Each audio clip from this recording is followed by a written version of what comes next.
All right, we're live. Okay. So I always kind of do a mental rule to see how long I'm talking and how much I'm blabbing, and whether or not I'm going to be going for 2 hours or 30 minutes to try to get a feel for it, just because the nature of this topic is far less discussion based than I probably would say than LBS is really intended to be. On some level, I think that actually works pretty well for this sort of virtual world we're doing. Just a discussion and keeping people muted and unmuted and stuff like that becomes challenging, but it's not impossible. So I ran through this again, and I was kind of doing that. This is the first session, I think, where we talked about the in first session, where we start to see some of this fall in place a little, some of the how this actually impacts the Bible. Like, it's nice to see that there's a spiritual household and a human household, but now it starts to sort of go, okay, now I can see how this is impacting everything else. Like, and even normal scripture that you're familiar with, sort of a different tone or a different meaning than it previous does. But I got 0 questions from Diana during the week, so she's probably good to go. For Diana or anyone else, we are going to be running from about page 110 in the book to about 124. So we actually don't cover a ton of real estate in the book, but I think there's some, I'm spending a little more time sort of dissecting it a little bit. So, all right, so real quick, I do kind of want to do a quick recap of session 3. There is not much that carries over directly as there was previously, but just to sort of keep things kind of refresh where we left off. We talked about Genesis 3 and the divine being that's in Genesis 3. We talked about it being labeled Nakash. This sort of piggybacks on the concept we've had previously, which was what Avery was putting into the chat, is sort of this concept of Satan with a capital S versus Satans, or the function of a Satan, and how this plays. So Nakash was interpreted as a serpent, but we talked about it not being merely just an animal, it's more of a divine being.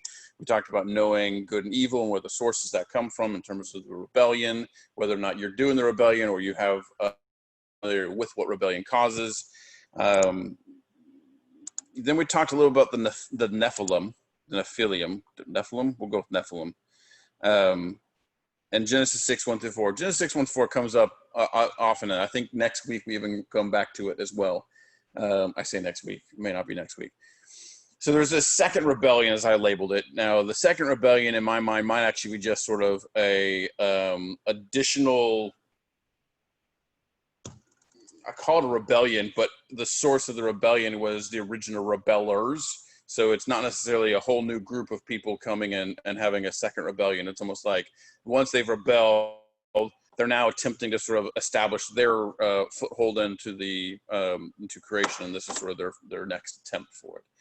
So we also looked at Peter and Jude and how they view Genesis 6:1-4. There's sort of the mosaic, the connections from New Testament back to the Old Testament in terms of how they were referencing it and how they interpreted what we're doing. So the conclusion essentially with the Nephilim, we did a lot of talking, I said a lot, of whether or not the sons of God and the daughters of humankind were just a reference for different sort of groups of humans, and one being spiritual and one being not. The conclusion that this series is taking is that it was actually divine beings from God's divine household, not just a certain lineage of humans that were being labeled as sons of God. By labeling them sons of God, it makes everything else in the scripture more complex or to explain. So it makes it way easier to fit the mosaic pieces in place if you just think of it as being spiritual sons of God, rather than a weird way of saying sons of human by saying sons of God. So okay, so that kind of brings us up to the flood. We don't spend a lot of time on the actual flood, despite what I would love. I'd love to spend a whole series on the flood, but we kind of skip through the flood. So there's this one section here that I want to kind of go through. So after the flood, we're going to get from flood to Babel. Which is interesting here is the flood had 8 people. And I was doing some research, and from what I could figure out, the time and the time between Babel is only about 100 years. So you're talking about, like the population size can't be too large, but maybe they were, I don't know. It's not a large period of time. So just how many people and how many were as part of this is an interesting thing. But I'm not going to spend a ton of time on sort of the timeline on this. But so Nimrod is this progenitor of the civilizations of Assyria and Babylon. If you recall, Assyria and Babylon, when we did our Old Testament overview, are the two nations that actually come and conquer the land of Israel, which was the northern kingdom, southern kingdom, Israel and Judah. So Assyria and Babylon were the two conquistors. Is that the word? We'll go with that. That came and sort of removed them and put them into exile and later in history. So it's interesting. There's a connection from Nimrod, who comes in the picture pretty quickly after the flood, right after that, also connect back to the conquest in Israel. Now, Nimrod, although we somehow have turned the word Nimrod into almost like the term idiot, it's actually, I don't know how that, like, whatever the fancy language words to how the origin of stuff, but it actually means rebellion, not necessarily a stupid person. Okay, so I know we always said, what a Nimrod. That's I don't know how that got to that same, but originally it means rebellion. So there's a subtle language thing. We talked about the Nephilim and sort of some. There's a subtle language connection between the Nephilim and Nimrod, the individual. The Nephilim were referred to as the Gibborim or Gibborim, or if you translate it, mighty warriors. We kind of talked a little bit that they were the men of fame, great men of size. Nimrod is actually called a Gibbor. So if you look at that, the Gibbor is a singular form of Gibborim. So there's a connection there that might suggest that Nimrod is one of the Nephilim, but the language just kind of gives you that connection from Genesis 6 to the Tower of Babel as we kind of connect through moving from where the Nephilim in Genesis 6, 1 through 4 into where the Babel is. So look, we probably all know the story of Babel. Man builds a tower to reach heaven. God confuses their language, which stops the construction, and then they kind of go off and form their own groups as grouped by their own languages. Has anyone heard about? Does anyone know the Tower of Babel story beyond these two concepts?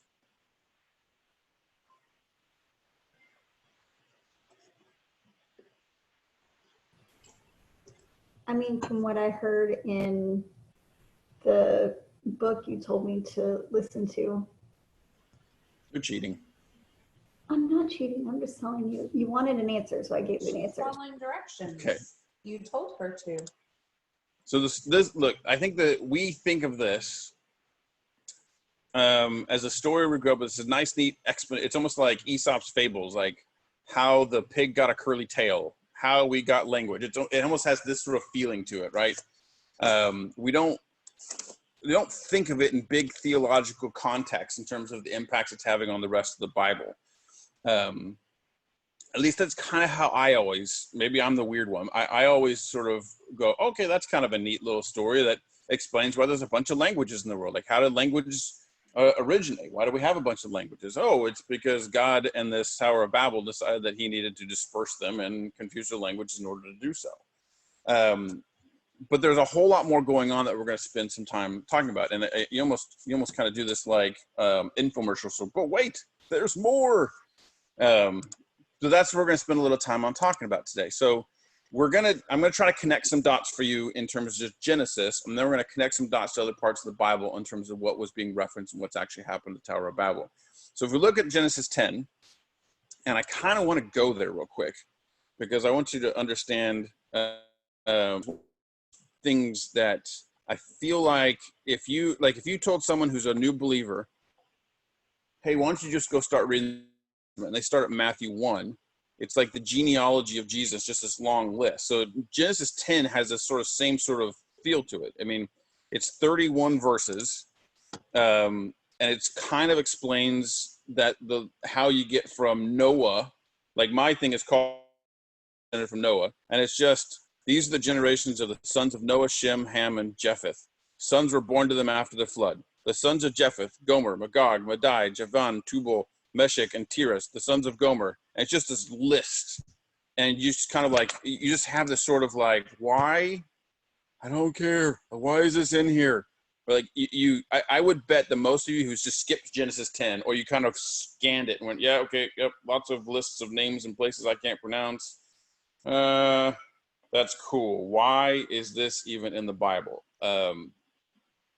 That's how I would guess most of us would view it. So what's the reason we're dealing with it today is because there has some implications on what's happening. So it's grouped by the sons of Noah. At the end of each group, and they have sort of, it's almost like the creation account. In the creation account, it's like day one, and God said it was good. Day two, God said it was good. There's almost this repetitive aspect to this chapter. And they're all grouped, and the very end explains this. They were grouped by their clans, their languages, their lands, and their nations. Every time. They're grouped by their clans, their languages, their lands, their nations. Their clans, their languages, their lands, their nations, which is an interesting sort of, it's almost like a signal in literature that this is now a complete section, and we go on to the next one. The complete section, here's the next one. So Genesis 10:32, which is the very last verse of Genesis 10, and says, from these the nations spread out over the earth after the flood. So here's what's interesting is Genesis 10 occurs in a chronological passage of scripture before the Tower of Babel occurs. So you go to Genesis 10:32, from these the nations spread out over the earth after the flood. Genesis 11:1, literally the next verse. Now the whole earth had one language.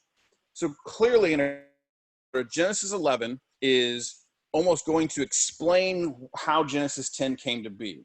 It's going back in time. It occurs before all those different nations were formed. And if you recall, by language, by clan, by nation. So clearly at that point, the languages have been originated, and they are all dispersed by languages. But the Tower of Babel then explains how we got to that particular point. So if you go back one step further, we're talking about Genesis 9, 10, and 11. If you go to Genesis 9, this is right after the flood. Noah and his sons come out, and God says, be fruitful and multiply and fill the earth. It's the same command that he gave Adam and Eve.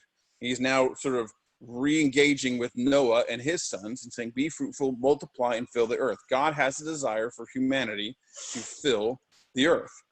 So then you come to Genesis 11:4, and so you have Genesis 9, you have Genesis 10, which is a list of what's called the Table of Nations. Dogs, different pepper, I don't know what's happening over there. So we arrive at Genesis 11:4, and they said, come, let us build ourselves a city and make a tower with its tops in the heavens, and let us make a name for ourselves, lest we be dispersed over the face of the whole earth. So I think sometimes we forget that Genesis 11:4 and the Babel is directly contradicting the commands of Genesis 9:1. Genesis 9:1, be fruitful and multiply and fill the earth. Genesis 11:4, hey, let's stick together and settle down right here so we aren't dispersed over the face of the whole earth. It's a direct disobeying of God's original command to Noah. And like I said, the time frame we're talking about is far shorter than I think you'd expect humans to screw it up, is kind of what I would expect. Like, I know we're really good at screwing things up, but it feels like maybe it would have taken a little bit longer than just the 100 to 120 years of time. So you look at Genesis 11, 7 to 8. This is still in the Tower of Babel sort of account. This is God talking. It says, come, let us go down and there confuse their language so that they may not understand one another's speech. So the Lord dispersed them from there over the face of all the earth, and they left off building the city. So one thing to point out here, this is very similar language that we see in Psalm 22. It's the use of plural. God is using the plural language to refer to us. So what does that indicate? This is a scene of the divine council again. God is speaking to the divine council. Come, let us go down there and confuse their language. But just like the creation account and Psalm 82, God again individually goes and executes the actual plan. So it's God was speaking to the divine council, and then singular went and performed that task. So Genesis 11:9 From there, the Lord dispersed them over the face of the earth. So just to kind of connect all those dots in a nice, simple way. Genesis 9, God says, go and fill the whole earth. Genesis 11, humans decide, let's stay here so we're not dispersed over the whole earth. Genesis 11, God scatters them over the face of the whole earth. So Genesis 10 says, here's a list of how, go fill the earth. No, we don't want to. Yes, you will. Here's how I scattered you. If you kind of follow that sequence. The sequence doesn't follow as Genesis 9, Genesis 10, Genesis 11, but that's the sequence of events that's occurring. So so now that's just Genesis. Now what I'll do is I'm going to go to other places in the Bible and to see what also was occurring when he dispersed them into the nations, because I think this is the part that kind of makes you go, this is why it makes sense on how the rest of the Old Testament is impacted by this one particular spot. So in the book, and I'm calling it the Deuteronomy 32 worldview. So that automatically sort of sets the stage of being like, okay, that sounds intense. Like you're about to tell me my worldview needs to change based on a chapter of the Bible, potentially. So Deuteronomy 32, 8 and 9. When the Most High gave to the nations their inheritance, when he divided mankind, he fixed the borders of the peoples according to the number of the sons of God. But the Lord's portion is his people, Jacob, his allotted heritage. So this passage describes Yahweh's dispersal of the nations. We just covered that in Genesis, which is Babel. But it also was the resulting in his disinheriting those nations as his people. I put the little exclamation marks because I think you fly through it and you don't really recognize that this is what happens. But God is basically saying, you're no longer my people, which is just a kind of a crazy concept. This is the Old Testament according to Romans 1:18-25. We're saying God gave them over to their sinful desires in their hearts. When the Most High gave over the nations their inheritance, when he divided mankind, he fixed the borders of the peoples according to the number of sons of God. So what really happened at Babel, the Lord spread out humankind and gave their nations their inheritance, but kept Jacob, his allotted heritage himself.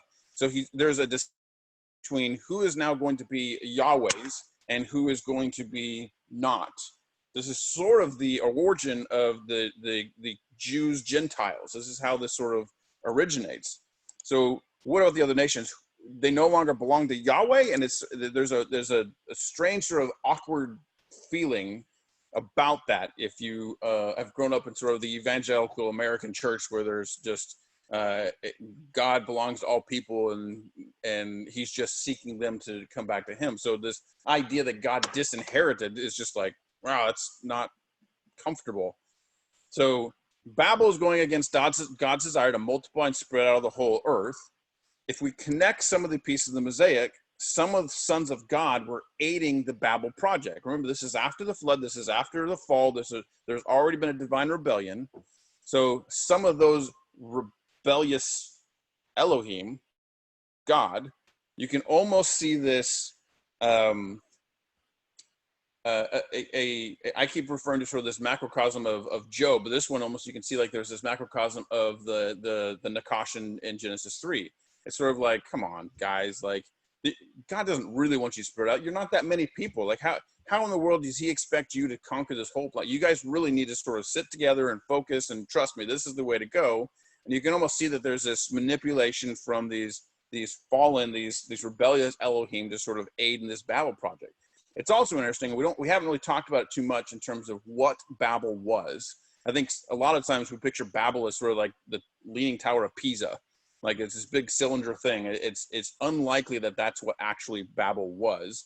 And it's more likely that it was a ziggurat or a giant pyramid, and it was almost essentially created to be a man-made mountain. And there's some theological implications to that we're going to get to, I think, in the next session, but I haven't quite got that prepared. So God has decided that in addition to just the language confusion, that he's going to set boundaries for the nations and assign these rebellious sons of God to those nations. So if I rephrase this, God's basically saying, fine, we've now gone through the flood, we've gone this. If you don't want me as your God, you can have your own desires and you can have your inheritance. And you can have these other guys to worship. You go hang out with them. Let's see how that works out for you. So God then takes the rebellious sons of God, these Elohim, that were aiding and encouraging the Babel project in some way. We don't quite know how or what, but and basically matches them up with the nations that are listed in Genesis 10, which is kind of theologically referred to as the Table of Nations. So he does this, except for one. He basically keeps Israel, but he doesn't. It's Israel yet. Israel doesn't exist. It's referred to as Jacob, which then is where Israel is going to come out of.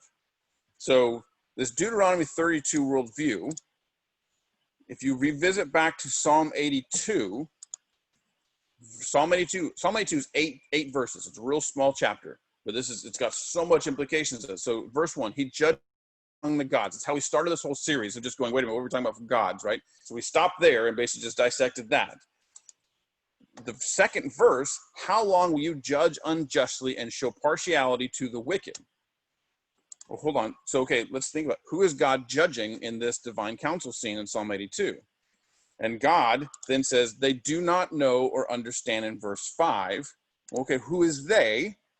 And then God says, I said, you are gods. You are all sons of the Most High. However, you will die like men and fall like any other ruler.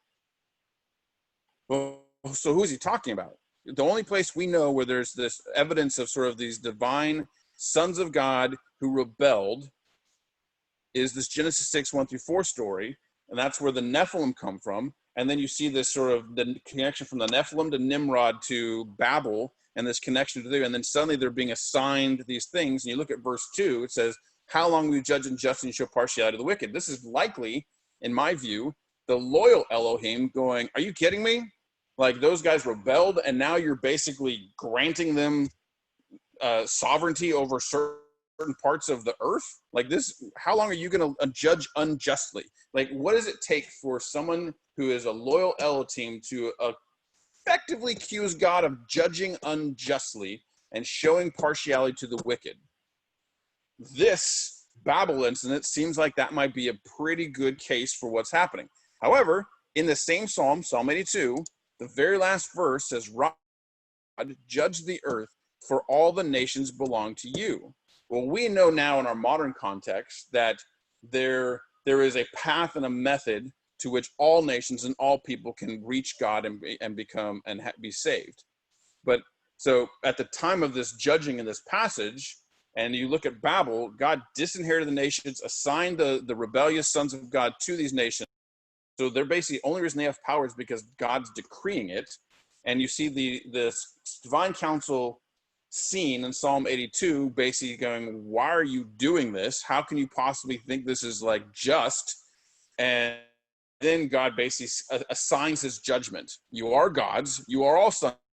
However, your judgment, you will die like men and fall like any other ruler implies that they're ruling something, right? So if he's assigned them rulership over these disinherited nations, and I just got your internet connection is unstable, which probably means this is gonna be super jittery, but we'll keep plowing ahead. The Psalm 82 is the divine council scene of God judging the sons of God from Babel. We know that at Babel, God set the boundaries of the nations and disinherited the nations and assigned these sons of God. Yet Psalm 82 ends stating that all nations belong to you. So how do you reconcile those two concepts? Well, we know from just modern sitting here now in America 2020 that it's a temporary condition, and God's desire is for that all people come to know him. So this disinherited nations was essentially a temporary condition, just like the exile of Israel is a temporary condition for Israel. It wasn't intended to be a permanent situation, and you almost get the sense that God does a lot of this. Okay, well, you're not going to be able to learn on your own, so I'm going to let you go discover that you need me on your own, and so therefore this is what we're now going to do, and I'm going to disinherit you and see how that works out for you. So from Babel, this story of the Old Testament is about Israel, Yahweh's assigned freed inheritance versus the disinherited nations. The division of the nations and their allotment under the other Elohim is behind the scenes in all sorts of other biblical history. We just don't even recognize it as being part of the spiritual unseen realm, divine household, human household, because it just feels wordy with that filter we talked about in session 1 kicks in and just goes, that doesn't really quite make sense. It must be a translation error and just be put to the side. So kind of looking at a cosmic geography, Deuteronomy 32 describes a cosmic geographical lines being drawn. Israel was holy ground because it was Yahweh's inheritance in the language of Deuteronomy 32. So the physical territory, and I think I would guess, because I know when I was going through this, that you're probably not completely buying into this idea that there is a physical border where when you physically cross over, that the dirt on this side is holy and the dirt on that side is no longer holy and belongs to a different God. That it's not necessarily a physical thing. It's sort of a spiritual boundaries or spiritual borders that has been set. So we're not told how the Elohim of Psalm 82 were carved. We just know that it were. So this cosmic geographic perspective, the Deuteronomy 32 worldview, explains several odd passages that we're about to go through. It also provides this dramatic theological sort of backdrop for many other places in the Bible that we probably don't even think of. So to get to, are we sure we're talking about physical boundaries? Like Israel is literally like Yahweh's and beyond Israel is not Yahweh's? Like that's such a bizarre concept for sort of modern ears that you understand. Well, I want to look at a couple passages that sort of illustrate this as being just common knowledge. So David's predicament in 1 Samuel 26, 17 and through 19. So to kind of set this here, this is past David defeating Goliath. David is on the run. He's fleeing the blind rage of King Saul. And while he's escaping, occasionally David finds himself having to leave physical Israel in order to escape. Okay? So in the verses, at one point, David actually gains the upper hand on Saul. And he has basically the option. He could kill Saul in this sort of fleeing he's doing throughout the whole 1 Samuel passage. What we get instead is this passage, this sort of monologue from David. We get this.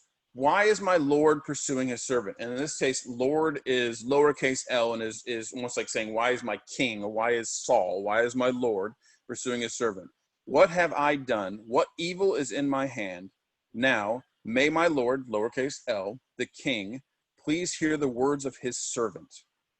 If it is the Lord, capital L, who has incited you against me, then may he accept an offering. He's basically saying, if it's Yahweh who's wanting you to get me, here I am, take me. But if it is people, may they be cursed in the presence of the Lord, capital L, for today, this is the part that's interesting, they have driven me away from sharing in the inheritance of the Lord. Go and worship other gods. It's sort of this quote of what these people who have been driving him out of Israel saying. So if you look at that and you go, David is upset. His complaint is that he's been driven away from sharing in the inheritance of the Lord and being told to go and worship other gods. So this is the same inheritance language that we see in Deuteronomy 32. Now, let's be clear. David isn't ignorant to the fact that God can be anywhere. But in David's mind, being driven outside of physical Israel meant not being able to worship Yahweh.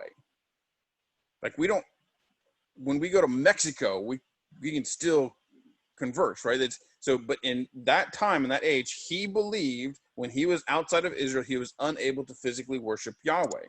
So we don't see him complain about being somewhere in Israel and not being able to access the Ark of the Covenant, the Tabernacle, or places that are logical places for Yahweh's worship. We only see him complain about not being able to share in the inheritance of the Lord. That inheritance language is coming from the Babel incident. So his mind, the lands outside of Israel belong to other lesser Elohim, other gods. And the only gods that should or can be worshipped in those other physical places are these other Elohim, and he has no desire to worship them. He wants to be back in Israel so he can be physically able to worship Yahweh. It's kind of a bizarre concept. So let's look at another passage. Naaman asks for dirt. So just a little backstory on this. So Naaman is the commander of the army of Syria. which obviously is a foreign country from Israel, which for the purpose of what we're talking about in terms of physical boundaries, belongs to a different god. So Naaman has leprosy, a common disease at the time, and he decides to go to Israel to speak to the prophet Elisha to seek a cure. Elisha, when Naaman comes, Elisha doesn't even come out of his house. He just sort of sends a messenger and says, yeah, okay, just go wash in the Jordan 7 times, you'll be good. Like, it's almost like this nonchalant, I got other things I got to do. Naaman, who's a commander of the army of Syria, is insulted and basically says, I don't need this, I'll figure out myself. But through servants encouraging him, I don't know, this Elisha's, he's really good. Like, you just try it. What's the worst can happen? So Naaman eventually does relent, and he is healed by doing what the prophet says. And then he returns to the prophet, who at this point, Elisha then does come out to speak to Naaman. So 2 Kings 5:15-19 is where this little passage takes place that otherwise is a very bizarre passage. So Naaman, through this incident, discovers some very good theology. So Naaman, in this passage, recognizes there is no God in all of the world except in Israel. Naaman is acknowledging or hinting at this cosmic geography that's happening, where the only God is actually only in Israel. So there's a cosmic geography that Naaman is recognizing, even though Naaman, prior to this, was not a follower of Yahweh, the God of Israel. And this also sort of reference, how many times you see in the passage, God of Israel, or God of Israel is a physical location, and we just sort of think it's just sort of a cool saying. It's more of there's a tangible God is of Israel because he disinherited the other nations. So he vows to never sacrifice to any other God except Yahweh.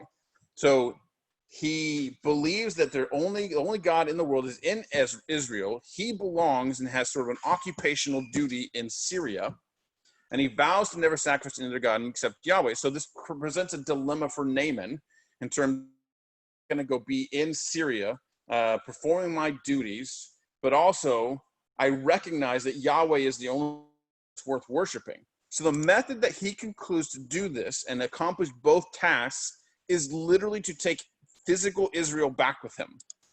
Please let your servant be given as much soil as a pair of mules can carry. Why would he do that if it's not because little physical Israel is holy ground? So it's an odd request in our minds, but at the time was not odd at all because of the cosmic geology, that Deuteronomy 32 worldview of the disinherited nations and Israel being God's allotted portion. He views the land as Israel's holy ground because it's Yahweh's territory. So Naaman takes as much dirt as his mules can handle so he can worship Yahweh on Yahweh's own territory, even though he lives in the domain of the god Ramon. We don't know if Naaman took this dirt, had a room set aside where he spread it over there and kind of had his worship of Yahweh in this one particular room with the Israeli dirt. We don't know what he did with this dirt, but we just know that he mentally connected holy ground of Israel is where you can worship Yahweh. If you don't have Israel's holy ground, you cannot worship Yahweh. There was a physical connection to the cosmic geology that was happening as a result of Babel. So continuing to other references, you look at Daniel and Paul. I actually want to go read some of these. So let's read Daniel 10, 12-14, and 20-21. Just want to go there yourselves. Daniel 10, 12. It says this. It says, then he said to me, fear not, Daniel, for from the first day that you set your heart to understand and humbled yourself before your God, your words have been heard, and I have come because of your words. The prince of the kingdom of Persia withstood me 21 days, but Michael, one of the chief princes, came to help me, for I was left there with the kings of Persia, and came to make you understand what is to happen to your people in the latter days, for the vision is of days yet to come. And then verse 20 to 21. Then he said, do you know why I have come to you? But now I will return to fight against the prince of Persia. And when I go out, behold, the prince of Greece will come. But I will tell you what is inscribed in the book of truth. There is none who contends by my side against these except Michael, your prince. So there's clearly reference to princes of other territories, physical presence things. Well, so where was Daniel in this? And if you recall our Old Testament overview, Daniel was in Babylon. This is part of the exile. He's one interpreting the dreams for Nebuchadnezzar. So this is all outside of Holy Land that is Yahweh's. So this prince that is referenced is giving this message to Daniel. Fashion had to essentially go through enemy territory to get to Daniel in the spiritual realm, the unseen realm, since Daniel was in exile and not on holy ground of Yahweh. I think I've read this passage before, and I always thought, like, that's kind of weird. Like, he spent 21 days fighting other spirits just to get a message to Daniel. Like, that's kind of an odd thing. But if you think about this disinherited nations and physical locations of where these other Elohim are ruling, it makes more sense. It makes a lot more sense in terms of, like, Michael had to basically, and this messenger had to essentially fight their way through enemy territory to get to Daniel. It's also very interesting that it starts with saying that Daniel's words and prayers were heard. So it's not that, like, God still isn't aware of what's going on in these other nations. He's obviously very aware. He's just, there's almost like this decree that he's made that allows sort of the rules of the game at that time, where he has to send his messengers into enemy territory to communicate messages to Daniel. So now let's read Acts 17, 26 to 27. Again, I'm going to get there. Acts 17, 26. This is now Paul. It says this, and he made from one man of every nation of mankind to live on all the face of the earth, having determined allotted periods and the boundaries to their dwelling place, that they should seek God and perhaps feel their way toward him and find him, yet he is actually not far from each one of us. So this is now Paul is referencing, he's talking about the salvation plan, but he's alluding to this judgment that God produced at Babel in the Deuteronomy 32 worldview. He's basically alluding to the boundaries that were set, and the Gentile nations. The reason God set that, if you recall, it's fine, you can have your own land. His intention was to reclaim all these people, and God's plan for doing that was to have them seek him as part of this process, so that they may find him and seek him, although he's not very far away. So he's talking about Gentile nations. This is post-Jesus when you're talking about Paul. So now, if you go back to the original Psalm 82:8, and that passage at the very end, rise up, God, judge the earth, for all the nations belong to you. This is Paul now sort of implementing that last passage of Psalm. This is all the nations belong to you, and God's intention is to reclaim all the nations to restore that original Edenic vision.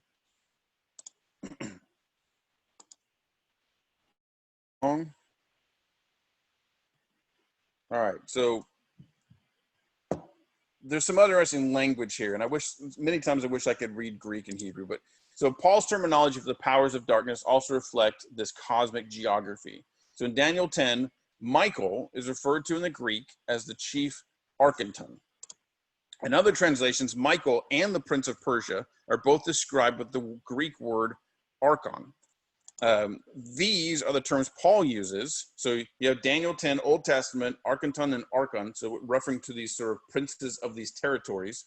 These are the same terms that Paul uses when describing rulers of this age in 1 Corinthians 2, 6 through 8, the rulers in the heavenly places, Ephesians 3:10, and the ruler of the authority of the air, Ephesians 2:2. Those are probably familiar passages to you, or you've heard them before. We've referenced them in class before in terms of the sort of special authority being granted to these rulers of our current age.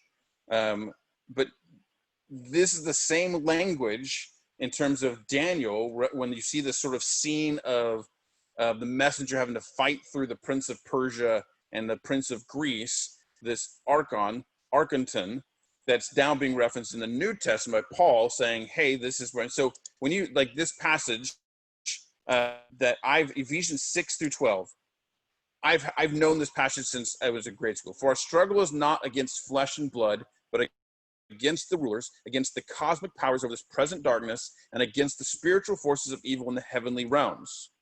I've memorized it. If anyone's been to Awanas, I memorized this passage when I was probably like 8 or 9, but I clearly had no reference for what I was actually saying or what it was actually referring to. But what it's saying is that our struggles against these disinherited, rebellious Elohim who rule all the nations that were disinherited at Babel, it's still connecting back to Babel. This is the piece of scripture I've known, but suddenly with the Deuteronomy 32 worldview, it has a completely different meaning and impact, and actually makes more sense in terms of what is physically being talked about. So we're running a little quick, but I don't necessarily want to just drag it on for the sake of just dragging things on. But so let me just summarize everything that we just talked about in a fairly rapid fashion. So Genesis 9, the command is to go and fill the whole earth. Genesis 11, humans decide they don't want to do that. Let's stay here so we're not dispersed. They're probably being influenced by these lesser Elohim and rebellious Elohim. It's very likely that the Tower of Babel was more like a ziggurat or a pyramid type structure, and they were basically building a physical mountain to, as it says in the Bible, reach the heavens, which is probably language that invokes this is going to be the dwelling place for these lesser Elohim. This is going to be a temple to these fallen angels, because they're now placing themselves in the position of Yahweh to be their God. Genesis 11 then says, God scatters them to the face of the whole earth. That's not going to work. So we're going to have to spread this out and try a different way. So here's now language and disperse them. And while I'm dispersing them, I'm going to assign all you lesser Elohim who rebelled. You humans who were mine are now theirs. Good luck with that. Let's see how for you. Deuteronomy 32 provides us with the context for Babel and the reality of the cosmic geography. God literally decreed fixed borders and disinherited the nations, except for Israel, he kept for himself. He assigned the rebellious Elohim to these nations, allowed them authority to rule. And we see in scripture and other places through David, through Naaman, through the language of Daniel, and the language of Paul, we see examples of how this cosmic geography is known and understood, and was just sort of a given. It wasn't something you had to be taught at the time. So through all of this, we now understand what it means to have a Deuteronomy 32 worldview. So all this is to go back to, say, Babel. There was so much more going on in Babel than just sort of a origin of language story. This is about disinheriting the nations, giving humankind up to their sinful desires, and setting the stage for the rest of the Old Testament and the drama that occurs there, setting the stage for Jesus, and basically the rest of the biblical history in terms of how God is going to reclaim the nations for himself as the ultimate proof that can't survive without Yahweh himself, even with lesser Elohim, that humans tend to have this desire to go and worship. So I'm going to stop there. Are there any questions of what I just said that I need to go back and revisit?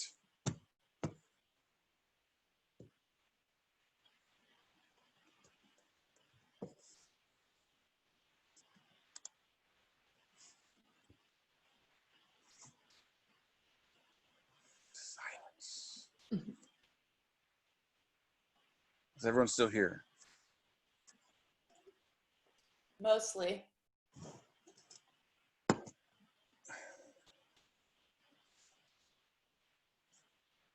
All right, I'm going to stop the recording. Not, I guess.